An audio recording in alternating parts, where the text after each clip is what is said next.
Morning student, today we will discuss the topic exponents concept second part. In the last video we will discuss exercise 4a and concepts. तो जो भी आपके concept left रह जाते हैं exponent से related मैं आपको इस वीडियो में डिस्कस करेंगे और जो भी इंपॉर्टेंट कॉन्सेप्ट बनते हैं जिससे आप 4a exercise and 4b 4c and 4d and 4e exercise आप सॉल्व कर पाए। ओके, मूव करते हैं अपने फर्स्ट कॉन्सेप्ट पे। तो फर्स्ट कॉन्सेप्ट जो आपसे एक्सप्लेन रिटर्न है लॉ ऑफ एक्सपोनेंट। फर्स्ट आपका लॉ ऑफ एक्सपोनेंट जो है आपका केस वन जो आपको समझाया गया है, तो पर्टिकुलर आपका रिटर्न है ए की पावर m इंटू ए की पावर n इक्वल टू ए की power m plus n। Clear? इसका मीन्स क्या है मैं उस चीज आपको एक्सप्लेन कर दूं जिससे आपको बेटर चीजें समझ में आए। सपोज दैट रिटर्न है ए की पावर m। क्लियर? तो this one is the base, all you know very well this things, and m is the power. Clear? से आप पावर भी कह सकते हैं और another name is exponent. Clear? और अनदर नेम इज इंडेक्स। कुछ भी आप कह सकते हैं जो आपके लिए वर्ड सुटेबल है वो आप उस वर्ड को यूज कर सकते हैं। क्लियर? मैं यहाँ पे पावर यूज करता हूँ, मुझे जो पावर वर्ड इजी लगता है तो मैं इस पावर वर्ड को यूज करता हूँ। क्लियर? तो यहाँ पे पावर क्या है m है। तो अगर आपको पता है ये बेस है, क्लियर, यहाँ पे a क्या है, बेस है। तो क्लियर, अगर ये बेस है यहाँ पर भी बेस है, यहाँ पर भी a बेस है, तो अगर आपके बेस सेम है, बेस मैंने क्या रिटर्न किया है, बेस इज सेम। ये आपको ध्यान से समझना है। बेस आपकी अगर सेम है तो पावर में रिलेशन कैसा रहता है वो आपको ध्यान रखना है। तो पावर आपकी क्या होती है, अगर इनटू में आपके पावर्स में रिलेशन कैसा रहता है, ऐड होती है। ठीक है? अगर इनटू हो रहा है, यहाँ पे हम मैं रिटर्न कर दूं इनटू है, अगर इनटू साइन है तो यहाँ पे पावर्स क्या होंगी, ऐड होंगी। क्लियर? ये चीज आपको समझ में आए। यहाँ पे देखो पावर क्या है, जैसे ए रिटर्न है, ए मैंने बेस फिर से रिटर्न कर दिया है और यहाँ पे पावर एक पे m थी और एक पर n थी, दोनों पावर्स को मैंने ऐड कर दिया। अब आपको एग्जाम्पल से मैं समझाता हूँ इस चीज को। जैसे ये रिटर्न है 3 की पावर 5, ठीक है, इंटू 3 की पावर 7। तो इसका मतलब यहाँ पे बेस क्या है, 3 है, यहाँ पर भी बेस क्या है, 3 है, बट पावर आपकी यहाँ पे 5, यहाँ पे 7। तो ओवरऑल बेस तो सेम है ना, तो बेस सेम है तो आप 3 रिटर्न करें और इंटू का रिलेशन है आपस में, तो इंटू में पावर्स क्या होती है हमारी, ऐड हो जाती है, तो 3 की पावर यहाँ पे 12। क्लियर? ये चीज समझ में आई। तो मैं नेक्स्ट थिंग्स इस पे एक और एग्जांपल से आपको समझाता हूँ जिससे और भी बेटर चीजें आपको समझ में आए। जैसे सपोज दैट रिटर्न है 2 की पावर 8 इंटू 2 की पावर 6 इंटू 2 की पावर 2। तो आपको पता है here is the base is 2 and power is the different different powers आपको गिवन है हर प्लेसेस पे, बट बेस आपका क्या है, सेम है। तो बेस सेम है तो पावर्स आपके इंटू में क्या होंगी, ऐड हो जाएंगी। तो आप इसे रिटर्न कर सकते हो 8 प्लस 6 प्लस 2। क्लियर? तो ये आपका क्या बन जाएगा, एक्चुअली 2 की पावर 8 और 6 14 और 2 16, 2 की power 16 is the answer. Clear? One more example I will give. This one is the like the return out 8 की पावर 6 इंटू 8 की पावर 2। तो यहाँ पे base is the same, then powers आपके इंटू में है, ऐड होंगे 6 plus 2, this will become out 8 की पावर 8। क्लियर?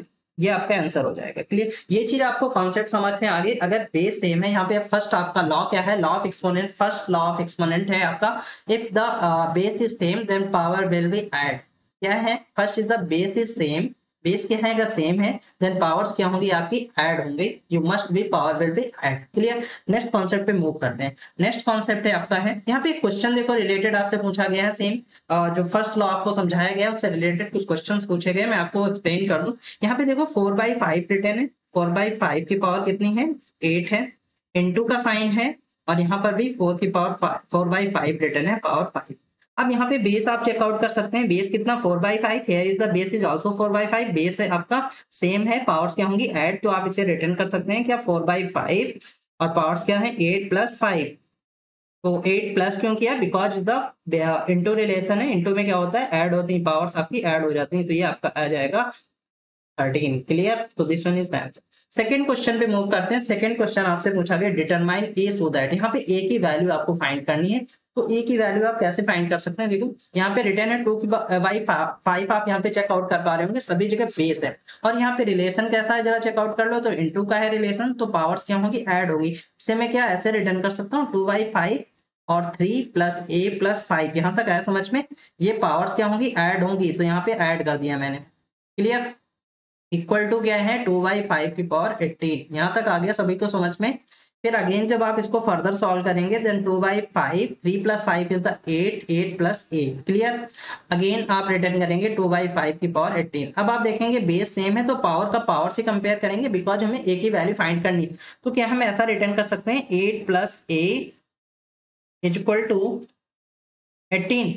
ये क्यों रिटर्न किया? देखो बेस सेम है, दोनों साइड बेस इक्वल है, इक्वल का मतलब होता है कंपेयर किया जा सकता है। तो ये आपका लेफ्ट हैंड साइड को राइट हैंड साइड से जब आप कंपेयर करेंगे तो आप देखेंगे पावर्स दोनों में डिफरेंट है बट बेस सेम है, तो पावर्स को इक्वल कर दें। इक्वल क्यों किया? क्योंकि बोथ साइड RHS LHS के इक्वल गिवन है हमें क्वेश्चन में। तो 8 प्लस ए इक्वल टू 18, यहाँ पे ए की वैल्यू फाइंड करना है, तो ए आप रिटर्न कर लोगे, 8 नहीं चाहिए हमें, तो 8 प्लस का उधर जाएगा माइनस हो जाएगा, तो ए इक्वल टू कितना आ जाएगा आपका 10। क्लियर? आपने इस क्वेश्चन को सॉल्व कर लिया है इजिली। नेक्स्ट क्वेश्चन पे मूव करते हैं। या नेक्स्ट कॉन्सेप्ट जो आपको बताया गया, find the power of the numbers. Number के पावर्स आपको कैसे वैरी करते हैं, मींस ऑब्वियसली जो पावर होती है, अगर आपके पास कोई बेस गिवन है उसकी जो पावर आपस में बिहेव कैसा करती है, तो ये चीज हम आपसे समझ लें।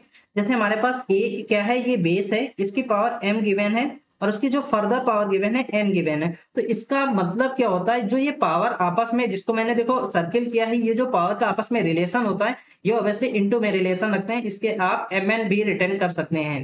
आपको समझ में आया? नहीं समझ में आ रहा तो मैं अगेन बताता हूँ क्वेश्चन को। जैसे 2 की पावर 3 रिटर्न है और फर्दर इसकी पावर 2 यहाँ पे 4 गिवन है, देन आपको समझ में आ रहा होगा ये 2 है और 3, और ये जो 3 पावर है इसकी और इसकी होल पावर कितनी है, 4 है।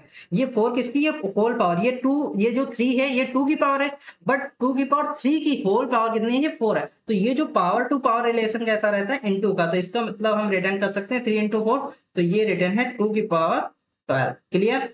तो ये चीज समझ में आई आपको। सेकंड लॉ ऑफ एक्सपोनेंट क्या कहता है, जो पावर्स का रिलेशन होता है, पावर टू पावर रिलेशन कैसा होता है, मल्टीप्लिकेशन का। एक्चुअली आपका जैसे ये नेक्स्ट क्वेश्चन में आपको एक समझाता हूँ, 2 की पावर आपके पास रिटर्न है 8 इंटू 10, तो आपको पता है 2 की पावर कितना हो जाएगा, 80। How it will come, because power power का रिलेशन मल्टीप्लाई का होता है, तो 2 की पावर 80 गेट हो जाएगा। क्लियर? नेक्स्ट कॉन्सेप्ट पे मूव करते हैं, जिससे आपको और भी चीजें समझ में आए। इसको फर्दर एक्चुअली हो क्यों रहा है, पावर्स में मल्टीप्लाई कैसे वर्क कर रहा है, तो ये आप इसको अगर फर्दर एक्सप्लेन करना चाहते हैं तो आप देखेंगे 2 की पावर 3 की पावर 4 रिटर्न था, तो इसको आप फर्दर जब रिटर्न करोगे तो 2 की पावर 3 एक बार, 2 की पावर 3 एक बार, एक बार 2 की पावर 3 और एक बार और 2 की पावर, कितने बार, 4 बार, तो ओवरऑल 2 हो जाएगा। फिर से वही फर्स्ट लॉ आपका, बेस इज सेम, पावर क्या होंगी, ऐड होंगी, तो 3 प्लस 6 प्लस 9 प्लस 3 12, तो ये चीज तो आपकी आई थी पावर से मल्टीप्लाई करने के लिए, तो 4 3 जा 12। तो ये चीज समझ में आ गई आपकी। फर्स्ट लॉ क्या था आपका, फर्स्ट लॉ था आपकी base is same then power will be add, means जब आपका बेस सेम होता है तो एक्सपोनेंट क्या होते हैं, ऐड होते हैं। सेकंड लॉ क्या है, पावर्स टू पावर रिलेशन कैसा रहता है, मल्टीप्लाई रहता है। क्लियर? नेक्स्ट कॉन्सेप्ट पे मूव करते हैं। Next concept means third law. Third law आपका क्या कहता है, अगर आपके पास में टू नंबर्स हैं, टू डिफरेंट नंबर्स गिवन है, जैसे a की पावर m रिटर्न है, ठीक है, और इसे आप जैसे आपके पास रिटर्न है a और b रिटर्न है, इसकी पावर m और n है या पावर m है, तो इसको आप फर्दर फर्दर भी रिटर्न कर सकते हो, a की पावर m रिटर्न कर सकते हो और b की पावर m रिटर्न कर सकते हैं। मींस अगर आपके पास में जैसे 2 की पावर रिटर्न है 2 इंटू 4 रिटर्न है, ठीक है, पावर 6 रिटर्न है, तो मुझे समझ में आ गया कि ये 6 किसके साथ में, किसकी पावर है, इस ब्रैकेट की पावर है ना, तो ब्रैकेट में क्या क्या रिटर्न है, 2 और 4 दोनों चीजें रिटर्न, इसका मतलब है 2 की पावर 6 है और 4 की पावर भी 6 है। मींस फर्दर फर्दर ये किसी चीज को एक्सपेंड कर सकते हैं। अगर कोई चीज रिटर्न है हमारे पास यहीं पे सिमिलरली 3 डिजिट होते, जैसे जैसे रिटर्न होता है 2 इंटू 3 इंटू 4, पावर कितने की बेन है, 3, तो इसका मतलब है 2 की भी पावर 3 है फर्दर, और इसे आप 3 की पावर भी 3 की बेन है और 4 की पावर भी 3 की बेन है। तो ये चीज आपको समझ में आ गई होगी। थर्ड लॉ, फर्स्ट लॉ और सेकंड लॉ, थर्ड लॉ आपको चीजें समझ में आई। तो मैं एक बार और रिपीट कर दूं कि इसी कॉन्सेप्ट का यूज है इस टोटल चैप्टर में। तो मैं फर्स्ट लॉ आपको मैंने बताया था कि base is same then power आपकी ऐड होती है, जैसे 3 की पावर 2 रिटर्न है और 3 की पावर 5 रिटर्न है, तो आप इसे रिटर्न कर सकते हैं, base is same then power क्या होगी, 3 की पावर 7। क्लियर? सेकेंड लॉ मैंने कुछ आपको समझाया था, क्या समझाया था सेकेंड लॉ, आप बताएंगे मुझे। या सेकेंड लॉ क्या था आपका, जैसे आपका रिटर्न था 3 की पावर 4 और फर्दर 3, तो ये क्या है, power to power relation. Power to power relation कैसा होता है, मल्टीप्लाई का, तो 4 3 जा 12 आ गया। थर्ड लॉ अभी जस्ट समझाया है कि आपके पास में अगर मोर देन 2 नंबर्स हैं, जैसे 2 इंटू 3 रिटर्न है, पावर कितना 8 रिटर्न है, तो इसे आप फर्दर रिटर्न कर सकते हैं 2 की पावर 8 इंटू 3 की पावर 8। क्लियर? ये 3 लॉ हैं आपके एक्सपोनेंट में, बहुत ही इंपॉर्टेंट लॉ है। क्लियर? नेक्स्ट कॉन्सेप्ट पे मूव करते हैं।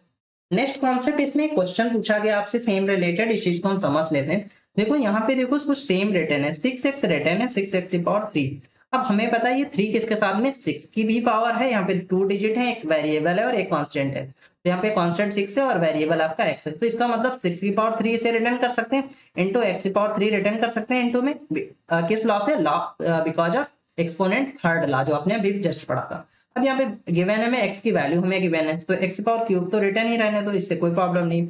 और यहाँ पे x की प्लेस में अब -2/3 की पावर 3 हो जाएगा, क्लियर। अगेन आप जब इसको सॉल्व करेंगे 6 का क्यूब 6 इंटू 6 इंटू 6 होगा, क्लियर। और यहाँ पे कितना -2/3 इंटू -2/3 इंटू -2, क्लियर। तो आप कैंसिल करेंगे तो 3 से कैंसिल आउट होगा, 2 जा 6, अगेन 3 2 जा 6, अगेन 3 2 जा 6, यहाँ पे देखो 2 2 2 आ गए, क्लियर। तो ये आपका कितना बन जाएगा, 2 कितने टाइम्स है। अच्छा, अब आपके पास देखो साइन की तो नहीं प्रॉब्लम हो रही, तो आपको पता था यहाँ से साइन कितना है, क्यूब है, ऑड पावर है, तो माइनस तो आएगा ही आंसर में। अब हमें माइनस तो पता हो गया, मल्टीप्लाई करना है, 2 2 जा 4, 2 जा 8, 2 जा 16, 16 2 जा 32, 32 2 जा 64, ये आ गया आंसर। अब किसी को ऐसे प्रॉब्लम हो रही तो आप ऐसे कर लेते, इसको जब हम मल्टीप्लाई किए थे कितना आ जाता, 2 2 जा 4, 2 जा 8, माइनस का 8 आ जाता है यहाँ पे, और यहाँ पे कितना आ जाता है, 2 2 जा 4, 2 जा 8, ये आपका 8 8 जा 64, और किस चीज का, क्लियर। नेक्स्ट क्वेश्चन पे मूव करते हैं। नेक्स्ट क्वेश्चन आपसे, नेक्स्ट कॉन्सेप्ट है आपका, क्वेश्चन नहीं है, क्वेश्चन ये बहुत ही, ये भी कॉन्सेप्ट बहुत ही इंपॉर्टेंट है। मैं आपको यहाँ पे एम और एन से नहीं समझाऊंगा, क्वेश्चन से ही सीधे समझाएंगे, जिससे आपको बहुत बेटर समझ में आएंगी चीजें, ठीक है, क्लियर। अब यहाँ पे अभी जस्ट आपने पढ़ा था फर्स्ट लॉ जो आपका था बहुत इंपॉर्टेंट था, आपने फर्स्ट लॉ पढ़ा था कि ए की पावर m गिवन थी इंटू ए की पावर n गिवन थी, तो आप इसका मतलब कह रहे थे कि बेस सेम है तो पावर्स क्या होती, ऐड होती, यही तो आप पढ़ रहे थे इतनी देर से। तो यही चीज आपको और भी समझना है, तो ये कब होता था, इनटू में, जब रिलेशन कैसा था आपस में, इनटू का रिलेशन। ये चीज अगर डिवाइड का रिलेशन है वो भी हमें समझना है, अगर रिलेशन डिवाइड का है तो पावर्स क्या होती हैं, डिवाइड में वैसी पावर बिहेव करेंगी, पावर बिहेव कैसा करेंगी, सब्ट्रैक्ट, क्लियर। पावर क्या होंगी, सब्ट्रैक्ट हो जाएगी। ये कब होंगी, बेस हमेशा ही सेम रहना चाहिए, जब तक बेस आपका सेम नहीं होगा तब तक आप कोई भी एक्सपोनेंट में बिहेव नहीं कर सकते, मीन्स ना पावर ऐड कर सकते, ना सब्ट्रैक्ट कर सकते, कुछ नहीं कर सकते, मीन्स हमें बेस सेम फॉर्म करना होगा। अगर बेस सेम नहीं है तो हमें उसे सेम करना होगा। क्वेश्चन की सबसे बड़ी रिक्वायरमेंट इस चैप्टर में क्या है, बेस हमें सेम करना है, तभी आप कोई चीज एडिशन कर सकते हो, सब्ट्रैक्ट कर सकते हैं। मीन्स प्रोडक्ट अगर होगा इनटू में होगा क्वेश्चन, तो आप उसको ऐड कर देंगे पावर्स को, और अगर डिवाइड फॉर्म में है तो उसको क्या करेंगे, सब्ट्रैक्ट, क्लियर। अब हम एक क्वेश्चन से समझते हैं जो आपको चीजें समझ में आए, जैसे 3 की पावर 4 गिवन है और नीचे भी फर्दर 3 की पावर 4 रिटर्न। अब हमें देखो पता है 3 की पावर 4 और यहाँ पे 3 की पावर 4 है, इसका मतलब अगर आप 3 की पावर 4 को सॉल्व कर, मैं एक स्मॉल वैल्यू से सॉल्व करता हूँ फिर इसको भी सॉल्व करते हैं। जैसे 2 की पावर 2 रिटर्न है और नीचे भी 2 की पावर 2 रिटर्न है, क्लियर। तो आप 2 और 2 की पावर 2 सॉल्व करेंगे 4 और 2 की पावर 2 सॉल्व करेंगे 4, तो ये कैंसिल आउट हो जाएगा, वैल्यू 1 आएगी। मींस ये वैल्यू 1 कहाँ से आ रही है वो चीज हमें आपको भी जस्ट समझाते हैं कुछ देर में, ठीक है। तो यहाँ पे भी समझ में 3 की पावर 4 कुछ वैल्यू आ जाएगी और यहाँ पर भी 3 की पावर 4 कुछ वैल्यू आएगी, वो सब्ट्रैक्ट हो जाएगी और वैल्यू आपकी 1 गेट हो जाएगी, क्लियर। तो इसका मतलब ये 1 एक्चुअली आ कहाँ से रहा वो चीज हम समझते हैं। तो ये आपकी वैल्यू कैसे आ रही है, 1 देखो 3 की पावर 4 और 3 की पावर 4 रिटर्न है, तो ये जो पावर है ये आपके बेस यहाँ पे क्या है, 3 बेस है और ये पावर्स क्या है, 4 और 4 है। तो ये जब ये जो 3 है ये चीज जब ऊपर जाएगी तो एक्चुअली आप इसे ऐसे रिटर्न कर सकते हो, 3 की पावर 4, ये जो पावर्स है ये कितनी है पावर, ये पावर यहाँ पे प्लस की है, ऊपर जाएगी तो सब्ट्रैक्ट हो जाएगी, सब्ट्रैक्ट होती है पावर, तो 4 माइनस 4 कितना हो जाएगा, 3 की पावर 0। और ये किसी भी इंटीजर्स की, किसी भी नंबर्स की वैल्यू अगर मैंने क्या रिटर्न किया कि अगर कोई आपके पास में इंटीजर है, इंटीजर का मतलब आप पढ़ चुके हैं फर्स्ट चैप्टर आप में, इंटीजर ही है, अगर कोई वैल्यू जैसे 2 की पावर 0 रिटर्न है तो इसका आंसर भी 1, अगर आपके पास -2 है फिर भी पावर 0 है तो 1। तो मीन्स कोई भी वैल्यू है जिसकी पावर 0 है तो उसका आंसर हमेशा 1 आता है, क्लियर। चाहे आपके पास 1 लाख रिटर्न है, 1 लाख रिटर्न है, ठीक है, इसकी पावर आप 0 कर देंगे, इसका आंसर कितना आएगा, 1, क्लियर। तो नेक्स्ट कॉन्सेप्ट पे, नेक्स्ट इसका जो concept m is greater than n, इसका क्या मतलब है, जिससे आपके पास में रिटर्न है 3 की पावर 8 और अपॉन कितना रिटर्न है 3 की पावर 2। अब इसका मुझे पता है बेस भी को सेम है तो हर चीज पॉसिबल है, सॉल्व करना पॉसिबल है। मैंने कहा था बेस जब तक सेम नहीं होगा तब तक एक्सपोनेंट बात नहीं करेगा, यहाँ पे बेस सेम है तो आपको पता है डिवाइड फॉर्म है तो पावर क्या होगी, सब्ट्रैक्ट होगी, तो 3 की पावर इसे आप रिटर्न कर सकते हैं 8 माइनस, तो this will become out 6, clear. तो ये हम आपको फार्मूले नहीं बता रहे हैं क्योंकि यूज नहीं है, आपको सीधे यूज हम करना बता रहे हैं जिससे आपको कॉन्सेप्ट क्लियर हो। फार्मूले हमें नीड नहीं है, हम इतने फार्मूले नहीं लर्न कर पाएंगे क्लास में। क्लियर? तो नेक्स्ट क्वेश्चन पे मूव करते हैं। नेक्स्ट क्वेश्चन जैसे आपके पास रिटर्न है 3 की पावर 2 रिटर्न है और नीचे रिटर्न है की 3, तो 3 है तो यहाँ पे पावर 1 है ना, तो इसे आप देखो डिवाइड फॉर्म में तो पावर क्या होंगे, सब्ट्रैक्ट होंगे, तो 3 की पावर 1 आ जाएगा आपके पास। यहाँ पे 3 है, सॉरी। क्लियर? 3 की power 1। Next one more question like that return है 8 की पावर 6 अपॉन 8 की पावर 5। तो यहाँ पे पावर से यहाँ पे 4 कर लो। तो यहाँ पे पावर क्या है, बेस सेम है, पावर क्या होंगी, डिवाइड में सब्ट्रैक्ट होगी, तो 8 की पावर 6 माइनस 4, तो ये क्या आ जाएगा 8 की पावर 2। अगर फर्दर सॉल्व करना चाह रहे हो तो 64। क्लियर? अभी लास्ट कॉन्सेप्ट आपका जो लेफ्ट रहता है वो मैं उस चीज को भी डिस्कस कर दूंगा। अगर हमारे पास देखो वैल्यू गिवन है, अभी सिमिलरली अभी आप क्वेश्चन रिटर्न कर रहे थे 8 की पावर 6 अपॉन 8 की पावर 8, 8 की पावर 10। हमें पता है देखो पावर्स ऊपर ले जाएंगे तो माइनस की वैल्यू ऐड होगी। ठीक है? तो अगर आप ऊपर ले जाना चाह रहे हो तो फिर भी ले जा सकते हैं, क्योंकि बट हमें पता है कि ज्यादा वैल्यू से कम वैल्यू सब्ट्रैक्ट करें, जो मोर वैल्यू उससे सब्ट्रैक्ट करें, तो इसका मतलब 8 को ही ना नीचे ले आए, मतलब 6 को। तो बेस सेम है तो ये 8 होगा, यहाँ पे 10 तो पहले रिटर्न है, 6 आके सब्ट्रैक्ट कर दो, तो ये क्या होगा 8/4। क्लियर? ये 84 नहीं, ये 4 है यहाँ पे। क्लियर? 8 की पावर 4। ऐसे सिमिलरली हमारे पास रिटर्न है 8 की पावर 100 अपॉन 8 की पावर 500। तो हमें पता है 500 से सब्ट्रैक्ट करना है, तो नीचे लाए ना वैल्यू 500 माइनस 100, तो आपकी वैल्यू क्या आ जाएगी 1/8 की पावर 100। क्लियर? अब आपकी किसी स्टूडेंट का मन कह रहा होगा सर नहीं हम ऊपर रिटर्न करेंगे, तो आप ऊपर भी रिटर्न कर सकते हैं, वो चीज मैं समझा दूंगा आपको कैसे रिटर्न कर सकते हैं ऊपर अगर ये वैल्यू रिटर्न करनी है। तो आपके पास ये आपकी यहाँ पे वैल्यू एक आई थी, कौन सी, ये रिटर्न था 8 की पावर 100 और 8 की पावर 500 रिटर्न। तो आपने ये वैल्यू नीचे लेकर आए थे पावर वाली, तो ये आपने किया था 1/8 की पावर 500 माइनस 100 ना, ये आपके पास वैल्यू आ गई थी 1/8 की पावर 400। तो अगर आप ये पावर को ऊपर ले जाना चाहेंगे तो निगेटिव बन जाएगी, बस पावर ऊपर जाएगी तो निगेटिव सब्ट्रैक्ट हो जाएगी ना, तो इस चीज को आप ऐसे भी रिटर्न कर सकते हो। क्लियर? 8 की पावर 4 है। क्लियर?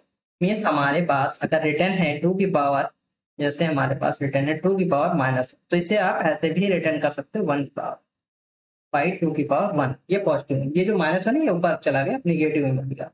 ठीक है? ऐसे आपके पास रिटर्न है अगर 2 की पावर 8 रिटर्न है तो आप इसे रिटर्न कर सकते हो 2 की power minus, both are same. Clear?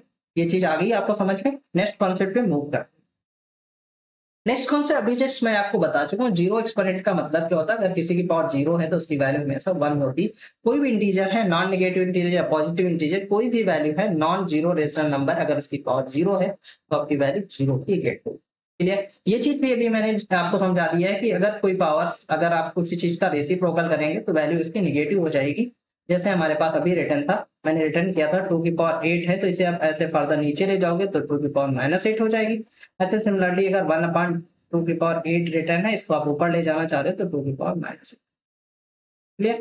तो फर्दर अगर आप रेसिप्रोकल किसी चीज का करोगे, चेंज करोगे, तो उसकी वैल्यू क्या बन जाएगी, नेगेटिव फॉर्म काटेगी। क्लियर? तो फर्स्ट क्वेश्चन का सॉल्व करते हैं। फर्स्ट क्वेश्चन देखो आपको यहाँ पे रिटर्न है 5 की पावर 0 रिटर्न है, तो उसकी वैल्यू 1, 5 बिकॉज पावर इज 0। यहाँ पे देखो फ्रैक्शन रिटर्न है, फ्रैक्शन 3/7 है, उसकी पावर 0 है, तो वैल्यू कितनी आ गई 1। यहाँ पे एक निगेटिव फ्रैक्शन गिवन है, नेगेटिव रेशनल नंबर है, तो उसकी पावर क्या है, निगेटिव रेशनल नंबर है, उसकी पावर 0 है, तो आंसर क्या आएगा 1। तो किसी भी नंबर की अगर पावर क्या है, नेगेटिव है, तो उसकी आंसर कितना आता है 1। पावर क्या है, 0 है, तो आंसर कितना आएगा 1। अब हम इस क्वेश्चन को भी आपको समझा देंगे। एक क्वेश्चन ये रिटर्न है जिससे आपको 4/5 यहाँ पे रिटर्न कर दें, 4/5 की पावर -2 अगर रिटर्न, तो आप इसे फर्दर कैसे सॉल्व कर सकते हैं, इसको पता है निगेटिव में वैल्यू गिवन है, तो आप इसे ऐसे रिटर्न कर सकते हैं 1/4 की 5 पावर 2।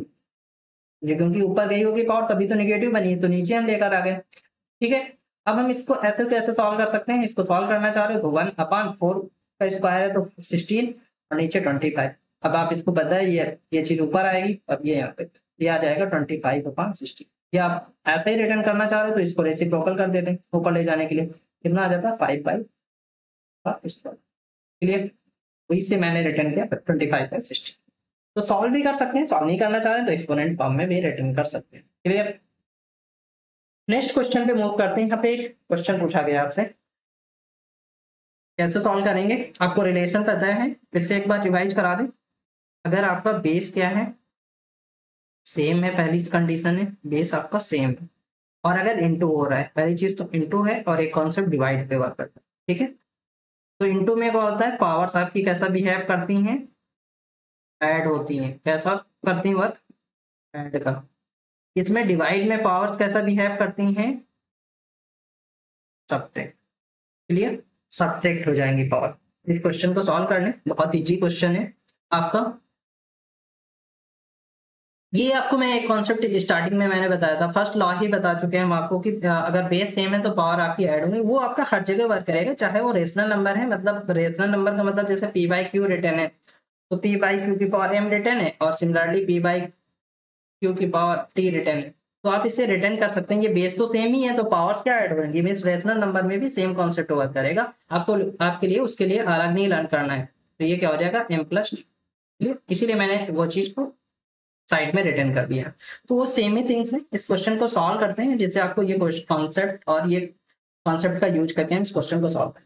देखो ये ब्रैकेट में कुछ रिटर्न है, 3 की पावर 3/4 की पावर 3 और एक 3/4 की पावर 1। यहाँ पे 1 है ना, कोई पावर नहीं, तो इसका मतलब 1 टाइम्स है। तो इसका मतलब ये इंटू में है, तो ये ऐड हो सकते हैं। देखो इसे हम रिटर्न कर दें क्या, 3/4 की पावर कितनी आ जाएगी, 3+1। यहाँ तक आया समझ में। और ये क्या है, बिग ब्रैकेट है, तो बिग ब्रैकेट। और यहाँ पे डिवाइडेड रिटर्न है कितना, 9/16 की पावर। यहाँ तक क्लियर है आप लोगों को, या। तो नेक्स्ट कॉन्सेप्ट पे अगर हम सॉल्व करें इस क्वेश्चन को, तो ये क्या रिटर्न होगा, 3 की पावर 4 की पावर 4 आ जाएगा यहाँ तक, ठीक है। अब एक प्रॉब्लम है हमारे पास, देखो यहाँ पे डिवाइड है और यहाँ पे 9/16, क्लियर, पावर 2। अब एक प्रॉब्लम है आपके पास, देखो अब मैंने अभी तक समझाया आपको कि base, if the base will be same, if base will be same, then if multiply then power will be add, and divide then power will be subtract। but एक कंडीशन है इसमें, if है base will be same।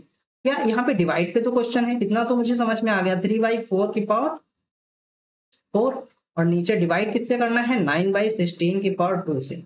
अब मुझे base same होता तो इस question को हम सीधे रिटर्न कर देते। यहाँ पे मे भी 9/16 की यहाँ पे रिटर्न है, यहाँ पे अगर सपोज दैट 3/4 ही रिटर्न होता तो आपको बहुत ही था, बेस सेम है, पावर सब्ट्रैक्ट हो जाती, आपका आंसर आ जाता 3/4 की पावर 4 - 2, और 3/4 की power 2 is the answer. But यहाँ पे ऐसा नहीं है, यहाँ पे पावर सेम नहीं है, यहाँ पे एक्चुअली है कितना, 9/16। तो हम क्या करें, मैंने कहा था if base will be same, तो आपको क्या करना होगा, बेस को सेम करना पड़ेगा। ये कैसे कर सकते हैं हम, देखो कैसे सॉल्व कर सकते हैं, बेस सेम कैसे किया जाएगा। हमें पता था, यहाँ से मैं इसको रिमूव कर दूं यहाँ, तो जिससे आपको समझ में आए। ये आपका रिटर्न है 3/4 की पावर 4, यहाँ पे रिटर्न है।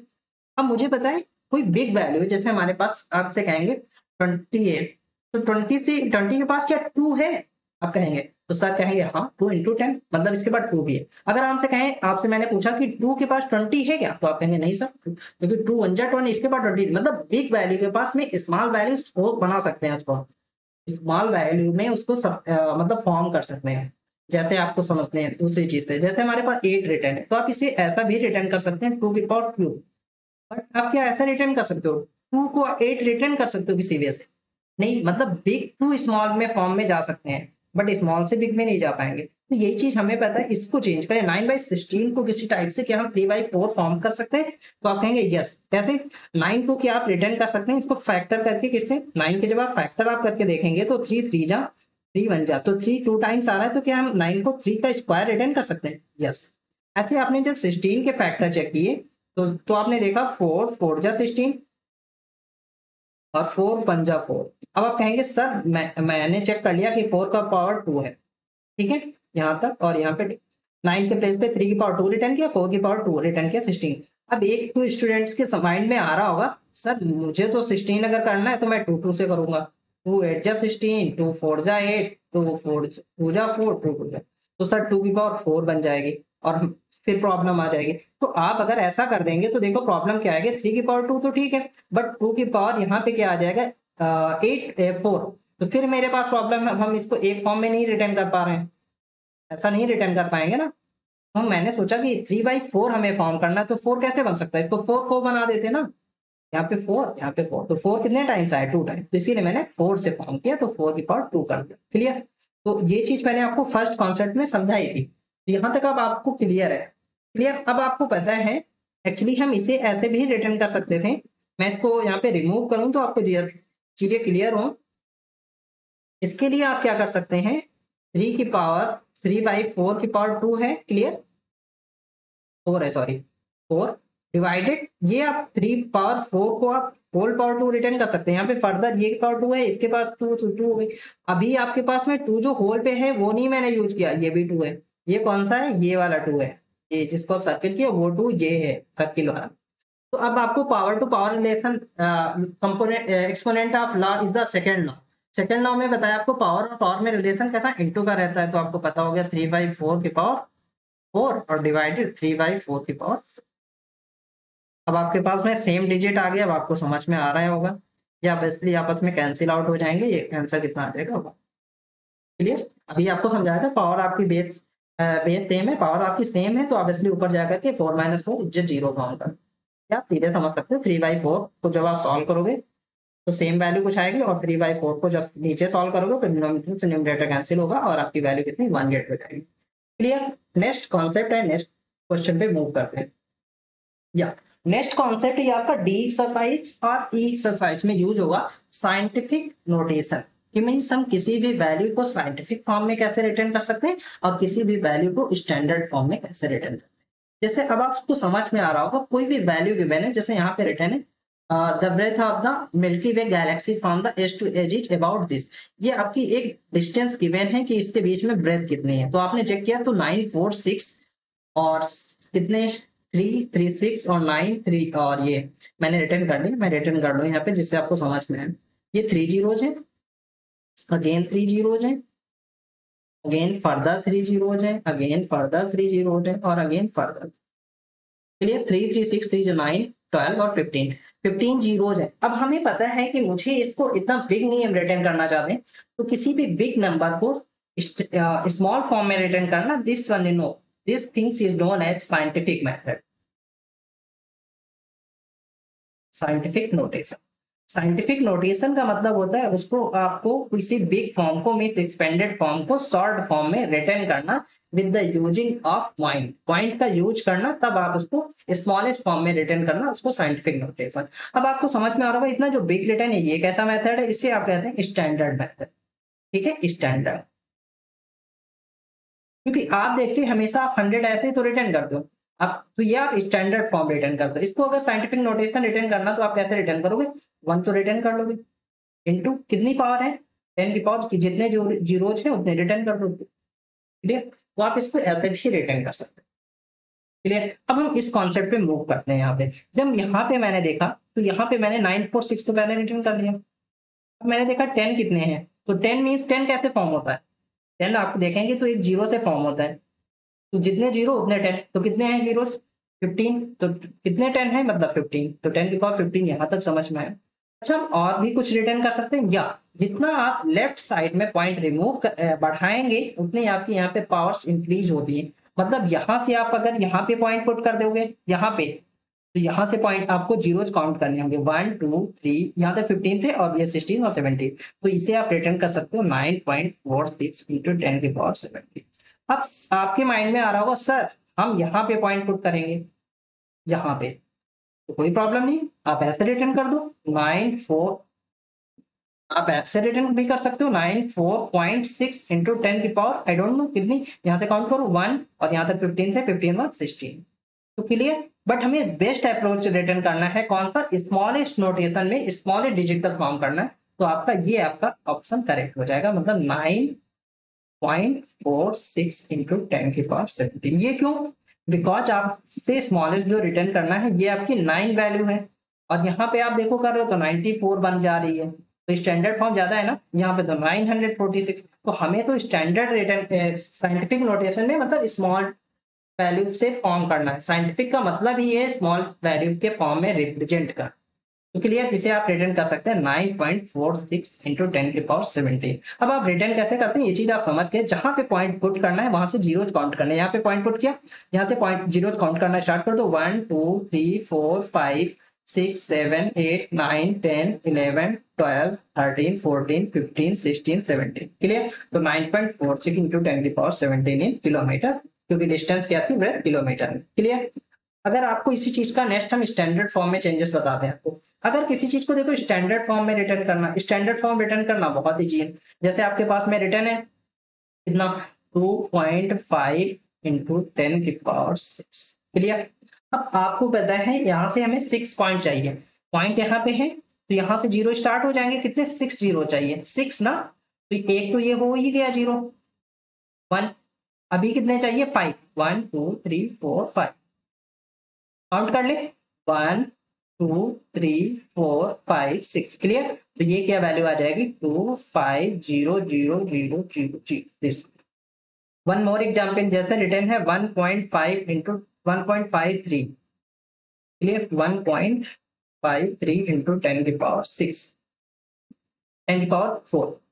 क्लियर। 10⁴। अब यहां से मैं पॉइंट काउंट करने कितने, 4 पॉइंट, 4 डिजिट, तो 1 1 2 3, ये आप रिटर्न कर लो पहले, 1 5 3, यहाँ पे पॉइंट का काउंट करें 4, 1 2 3 4, ये आपका बन जाएगा, ये आपका क्लियर 15,300। ये आपका कैसा फॉर्म है, स्टैंडर्ड।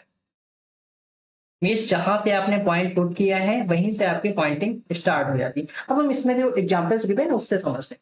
तो 1.52 रिटर्न है, अब मुझे यहीं से पॉइंट स्टार्ट कर देने थे, तो 1 2 3 4 5 6 7 8, तो आपका आ जाएगा 152 और कितने जीरो 6, तो 152 और 6 जीरो। क्लियर।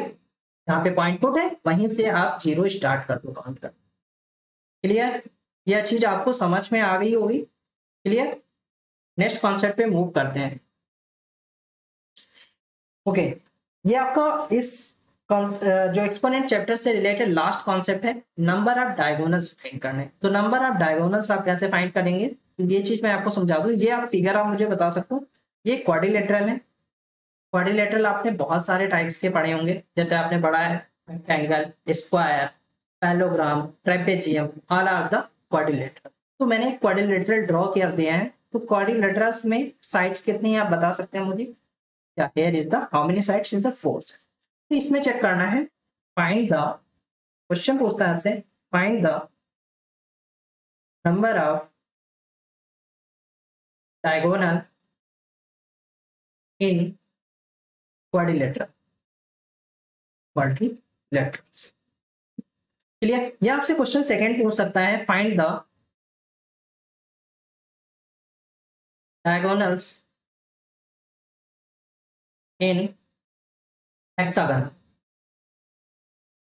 अब आपने हेक्सागन कहाँ पे पढ़ा था, पॉलीगन्स में, याद है आपको। हेक्सा मतलब 6 साइड, इसके पास में 6 साइड है। यहाँ पे क्वाड्रिलेटरल मतलब 4 साइड, क्वाड्रा मतलब 4, तो यहाँ पे नंबर ऑफ साइड n पता है कितना। क्लियर। अब आपको फाइंड क्या करना है, नंबर ऑफ डायगोनल्स।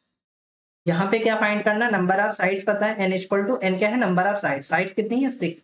हमें फाइंड क्या करना, नंबर ऑफ डायगोनल्स। तो नंबर ऑफ डायगोनल्स के लिए आपको फॉर्मूला एक लर्न करना है। इसका जो फॉर्मूला होता है मैं एक बॉक्स में रिटर्न कर दूं, जिससे आपको समझ में याद भी रहेगा। यहाँ पे मैं रिटर्न कर देता हूँ, ठीक है। क्लियर। तो ये नंबर ऑफ डायगोनल्स के लिए जो आप फॉर्मूला यूज करते हैं वो आपका फॉर्मूला है n-3/2।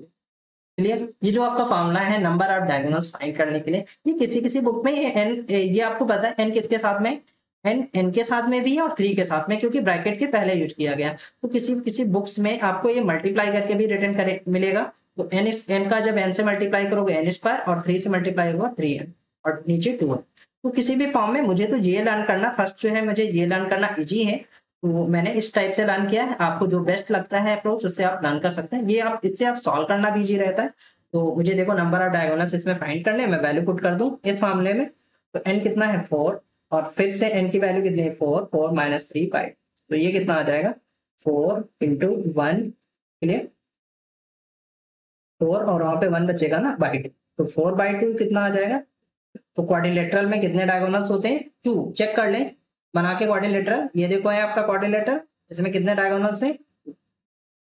क्लियर। अब आप कह रहे होंगे सर हम ये फिगर बना के चेकआउट कर लेंगे ना, हमें फार्मूला क्यों लर्न करने की नीड है। तो ये आपको नीड क्यों पड़ेगी, बिकॉज आपको हर फिगर आप नहीं ड्रॉ कर पाएंगे। जैसे हेक्सागन है, फिर आपको हेप्टागन है, डेकागन है, तो आप सभी जैसे 10 पे पूछेगा तो आप डेकागन कब तक ड्रॉ करोगे। मुझे जैसे डेकागन मुझसे पूछा गया, सपोज दैट मुझसे एग्जाम में पूछ लिया गया कि आपको नंबर ऑफ डायगोनल फाइंड करने हैं डेकागन में, ठीक है। डेका डेकागन, तो मुझे पता है डेकागन मतलब 10 साइड्स, तो इसमें वैल्यू पुट कर देंगे सीधे। एन कितना है 10, एन कितना है 10 माइनस 3/2, तो ये कितना आ जाएगा 10 into 10 minus 3 is the 7/2, cancel out कर लें 2 5 जा, तो ओवरऑल कितने होंगे 35। तो यहाँ पे आपके डायगोनल्स कितने बनेंगे 35। हेक्सागन के लिए आप फाइंड कर लोगे, यस। एन कितना है 6, एन माइनस 3, एन के प्लेस पे 6 माइनस 3/2, तो ये आपका कितना आ जाएगा 6 इंटू 3/2, कैंसिल आउट कर दें, ये आपका कितना आ जाएगा 9। हेक्सागन में कितने डायगोनल्स बनते हैं स्टूडेंट्स। यहाँ से आपके एक्सपोनेंट से रिलेटेड सभी कॉन्सेप्ट फिनिश हो गए। मैं आपको नेक्स्ट क्लास में आपकी 4B exercise, 4C exercise, 4D and 4E सभी से रिलेटेड आपसे क्वेश्चंस डिस्कस करेंगे, और आप भी सॉल्व कीजिए। आपको सभी कॉन्सेप्ट मैंने डिस्कस कर दिए हैं, आप होमवर्क में सभी क्वेश्चन ट्राई कीजिए। जिस क्वेश्चन में प्रॉब्लम होती फिर तो मैं आपको सभी क्वेश्चन एक्सप्लेन ही करूंगा वीडियो में। ऐसे ही महत्वपूर्ण वीडियो के लिए हमारे चैनल पे जुड़े रहें, चैनल को लाइक, सब्सक्राइब और शेयर करें। धन्यवाद।